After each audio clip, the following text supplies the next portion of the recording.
আকাশবাণী খবর পড়ছি প্রিয়া বিশ্বকর্মা। প্রথমে বিশেষ বিশেষ খবর।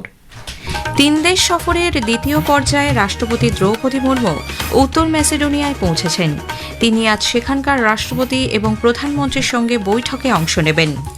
বিদেশমন্ত্রী ড এস জয়শঙ্কর পানামার বিদেশমন্ত্রীর সঙ্গে এক দ্বিপাক্ষিক বৈঠকে দুদেশের সম্পর্ক আরও জোরদার করার বিষয়ে আলাপ আলোচনা করেছেন। ইউক্রেনের বন্দর থেকে রওনা হওয়া এমভি গোল্ডেন লিও জাহাজে হামলায় 4 ভারতীয় নাগরিকের নিহত হওয়ার ঘটনার তীব্র নিন্দা করেছে নতুন দিল্লি। এদিকে মার্কিন সেনাবাহিনী ইরানের বিরুদ্ধে নতুন করে হামলা শুরু করেছে। জম্মু কাশ্মীরে টানা বৃষ্টিতে আরও 11 জন প্রাণ হারিয়েছেন। এই নিয়ে মৃতের সংখ্যা বেড়ে দাঁড়াল 23। মেঘালয়েও ধসে চাপা পড়ে মৃত্যু হয়েছে এক শিশুর, আহত আরও 3। ডাকযোগে পোস্টাল ব্যালট ব্যবস্থাকে আরও অন্তর্ভুক্তিমূলক, নিরাপদ ও সহজলভ্য করে তুলতে নির্বাচন কমিশন কলকাতায় আজ এক আন্তর্জাতিক সম্মেলনের আয়োজন করছে। আজ সেই বিস্তারিত খবরে। 3 দেশ সফরের দ্বিতীয় পর্যায়ে রাষ্ট্রপতি দ্রৌপদী মুর্মু উত্তর ম্যাসেডোনিয়ায় পৌঁছেছেন। কোনো ভারতীয় রাষ্ট্রপতির এটিই প্রথম উত্তর ম্যাসেডোনিয়া সফর। সফরকালে শ্রীমতী মুর্মু ম্যাসেডোনিয়ার রাষ্ট্রপতি গর্ডানা সিলজানোভস্কা দাভকোভার সঙ্গে দ্বিপাক্ষিক বৈঠকে যোগ দেবেন। তিনি প্রধানমন্ত্রী হিস্ট্রিজান মিকস্কি, সংসদের অধ্যক্ষ আফরিম গাশির সঙ্গে সাক্ষাৎ করবেন। উত্তর ম্যাসেডোনিয়ার সংসদীয় বক্তব্য রাখবেন তিনি। রাষ্ট্রপতি ভারত উত্তর ম্যাসেডোনিয়া বিজনেস ফোরামেও ভাষণ দেবেন। সেন্ট স্পাস চার্চও পরিদর্শন করবেন তিনি। সফরের তৃতীয় তথা শেষ পর্যায়ে আগামী বৃহস্পতিবার রাষ্ট্রপতি রোমানিয়া পৌঁছবেন। বিদেশমন্ত্রী ড এস জয়শঙ্কর গতকাল নতুন দিল্লিতে পানামার বিদেশমন্ত্রী জাভিয়ের এডুয়ার্ডো মার্টিনেস আচা ভাস্কুয়েজের সঙ্গে সাক্ষাৎ করে দুদেশের মধ্যে সম্পর্ক আরও দৃঢ় করার বিষয়ে কথা বলেছেন। ড জয়শঙ্কর লাতিন আমেরিকা ও ক্যারিবিয়ান অঞ্চলের প্রবেশদ্বার হিসেবে পানামার গুরুত্বের কথাও তুলে ধরেন। দুই নেতা ব্যবসা বাণিজ্য, উন্নয়ন, স্বাস্থ্য, শিক্ষা, কৃষিসহ একাধিক আন্তর্জাতিক স্বার্থ সংশ্লিষ্ট বিষয়ে সহযোগিতা বৃদ্ধি নিয়ে আলোচনা করেন। এর আগে শ্রী জয়শঙ্কর বলেন, পানামার বিদেশমন্ত্রীর ভারত সফর দুদেশের মধ্যে সাম্প্রতিক উচ্চ পর্যায়ে যোগাযোগের ধারাবাহিকতাকে আরও এগিয়ে দেবে। দুই দেশের মধ্যে দ্বিপাক্ষিক সম্পর্ক জোরদার হবে বলে মন্তব্য করেন তিনি। We hope that your visit will further strengthen our relationship across all domains. We had met recently during the 5th India-SICA ministerial meeting, which the two of us had co-chaired. Your current visit builds on the momentum of high-level exchanges that we've had, and I believe that both our governments, both our leaders are very keen at deepening and widening our partnership. ইউক্রেনের Odessa বন্দর থেকে রওনা হওয়ার সময় MV golden লিও জাহাজে হামলার ঘটনার তীব্র নিন্দা করেছে ভারত। বিদেশ মন্ত্রক এক বিবৃতিতে জানিয়েছে, হামলায় 4 ভারতীয় নাগরিক প্রাণ হারিয়েছেন এবং গুরুতর আহত একজন হাসপাতালে চিকিৎসাধীন। ঘটনার সময় ওই জাহাজে 5 জন ভারতীয় সহ মোট 17 জন ক্রু সদস্য ছিলেন।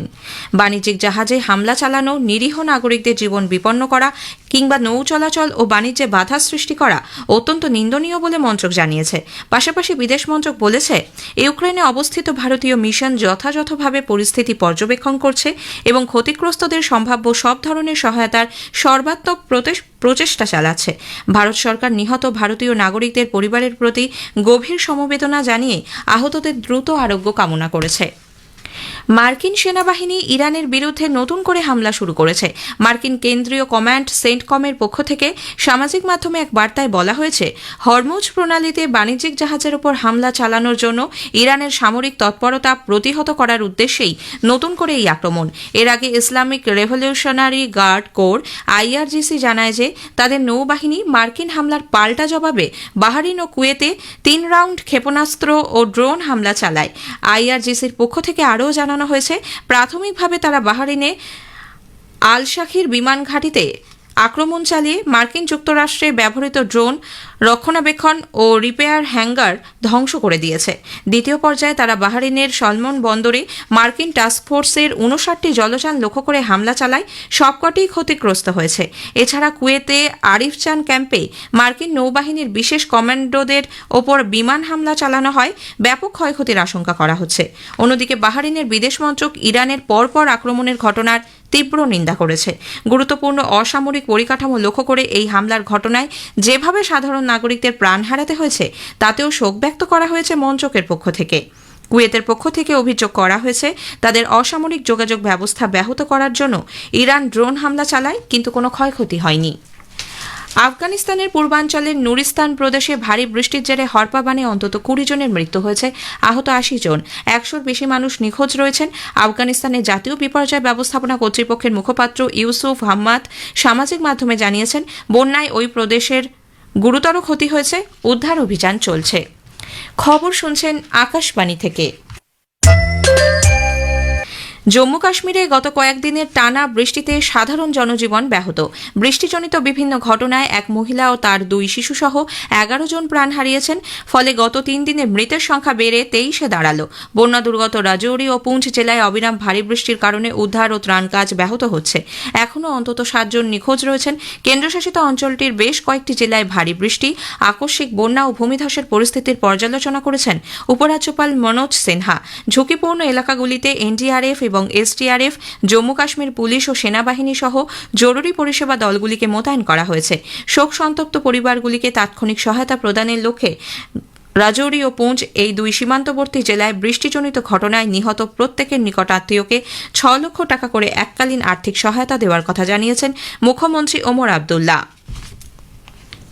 মেঘালয়ের মহেন্দ্রগঞ্জ এবং রিভই জেলায় একটানা বৃষ্টিতে স্বাভাবিক জনজীবন বিপর্যস্ত। একাধিক নিচু এলাকা জলমগ্ন। রিভই জেলায় ভূমিধস ও বন্যায় ব্যাপক ক্ষয়ক্ষতির আশঙ্কা করা হচ্ছে। মাওহাটি বিধানসভা কেন্দ্রের উমলাম সাং গ্রামে ধসে ক্ষতিগ্রস্ত একটি বাড়িতে ধ্বংসস্তূপের নিচে চাপা পড়ে এক শিশুর মৃত্যু হয়েছে। পরিবারের আরও 3 সদস্য আহত। পরে তাদের উদ্ধার করে চিকিৎসার ব্যবস্থা করা হয়। উমলিং ও উমলাদহের একাধিক গ্রামে জল ঢুকে বহু পরিবার ঘরবাড়ি ছেড়ে নিরাপদ আশ্রয়ে যেতে বাধ্য হয়েছেন। প্রবল বৃষ্টিতে উমলিং পাথরখমা সড়কের একাধিক অংশ ভেঙে যাওয়ায় যান চলাচল স্তব্ধ। রাজ্যে বিভিন্ন এলাকায় ভারী বৃষ্টির পূর্বাভাস থাকায় প্রশাসন সতর্কতা জারি করেছে। অসমে অবিরাম বৃষ্টির কারণে গুয়াহাটির একাধিক এলাকা ভূমিধসে ক্ষতিগ্রস্ত হয়েছে। মালিগাঁওয়ের গোশালা এলাকার মাধবদেব নগরে ধসের ঘটনায় 4 জন আহত। কামাখ্যা মন্দিরগামী সড়কের একাধিক জায়গাতেও ভূমিধসের খবর মিলেছে। লাদাখে ভারী বর্ষণ অব্যাহত। আকস্মিক বন্যায় কার্গিলের বিভিন্ন অংশে কৃষিজমি জলের তলায়, যদিও এখনও পর্যন্ত হতাহতের কোনো খবর নেই। আবহাওয়া দপ্তর হিমাচল প্রদেশের বেশ কিছু এলাকায় আজ অতি ভারী বৃষ্টির লাল সতর্কতা জারি করেছে। এর প্রেক্ষিতে কাংড়া, মান্ডি ও সিরমৌর জেলার সমস্ত শিক্ষা প্রতিষ্ঠানে আজ ছুটি ঘোষণা করা হয়েছে। আবহাওয়া দপ্তর ছাম্বা, কাংড়া, কুল্লু, মান্ডি ও সিরমৌর জেলায় ভারী বৃষ্টির লাল সতর্কতা জারি করেছে। ডাকযোগে ভোটদান বা পোস্টাল ব্যালট ব্যবস্থাকে আরও অন্তর্ভুক্তিমূলক, নিরাপদ ও সহজলভ্য করে তুলতে নির্বাচন কমিশন কলকাতায় আজ এক আন্তর্জাতিক সম্মেলনের আয়োজন করছে। পশ্চিমবঙ্গের মুখ্য নির্বাচনী আধিকারিক নীলম মিনা এর উদ্বোধন করবেন। India international institute of democracy and election management এবং ইন্টারন্যাশনাল আইডিয়ার যৌথ উদ্যোগে আয়োজিত এই সম্মেলনে পশ্চিমবঙ্গের 24টি নির্বাচনী জেলার আধিকারিকরা উপস্থিত থাকবেন। ভারতের পাশাপাশি অন্যান্য দেশের নির্বাচনের সঙ্গে যুক্ত প্রশাসনিক আধিকারিক, নীতি নির্ধারক, শিক্ষাবিদ এবং নির্বাচন বিশেষজ্ঞরা অংশ নেবেন এতে। কেন্দ্রীয় সরকার জানিয়েছে, চলতি বছরের জুন মাসে প্রায় 55 কোটি ব্যবহারকারী ইউনিফাইড পেমেন্ট ইন্টারফেস ইউপিআই এর সঙ্গে যুক্ত হয়েছেন।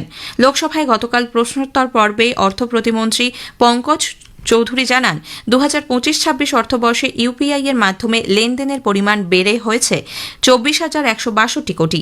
ইউপিআই নির্ভর আর্থিক লেনদেন ব্যবস্থাকে নিরাপদ ও স্বচ্ছ করতে সরকার, আরবিআই ও ন্যাশনাল পেমেন্ট কর্পোরেশন বিভিন্ন পদক্ষেপ গ্রহণ করছে। প্রধান শিল্পক্ষেত্রের যৌথ সূচক আইসিআই জুন মাসে 5% বৃদ্ধি পেয়েছে, 5 মাসের মধ্যে যা সর্বোচ্চ। চলতি বছর মে মাসে এই বৃদ্ধির পরিমাণ ছিল 3.2%। শিল্প ও বাণিজ্য মন্ত্রকের এক পরিসংখ্যানে জানা গেছে, আলোচ্য মাসে আকরিক লৌহর উৎপাদন বেড়েছে প্রায় 44%, বিদ্যুৎ ও সিমেন্টের উৎপাদন বেড়েছে 9.8% করে। ইস্পাত উৎপাদন 4.6% এবং বার্ষিক ভিত্তিতে কয়লার উৎপাদন 1.4% বৃদ্ধি পেয়েছে। এফআইএইচ যুব হকি চ্যাম্পিয়নশিপে ভারতের সাব জুনিয়র পুরুষ ও মহিলাদের দল জয় দিয়ে তাদের যাত্রা শুরু করেছে। মহিলা দল প্রতিযোগিতার শুরুর ম্যাচে কাজাখস্তানকে 8-3 গোলে পরাজিত করেছে। শেষ করার আগে খবরের বিশেষ কিছু অংশ আরও একবার। 3 দেশ সফরের দ্বিতীয় পর্যায়ে রাষ্ট্রপতি দ্রৌপদী মুর্মু উত্তর ম্যাসেডোনিয়ায় পৌঁছেছেন। তিনি আজ সেখানকার রাষ্ট্রপতি এবং প্রধানমন্ত্রীর সঙ্গে বৈঠকে অংশ নেবেন। বিদেশমন্ত্রী ডক্টর এস জয়শঙ্কর পানামার বিদেশমন্ত্রীর সঙ্গে এক দ্বিপাক্ষিক বৈঠকে দুদেশের সম্পর্ক আরও জোরদার করার বিষয়ে আলাপ আলোচনা করেছেন। খবর শেষ হলো।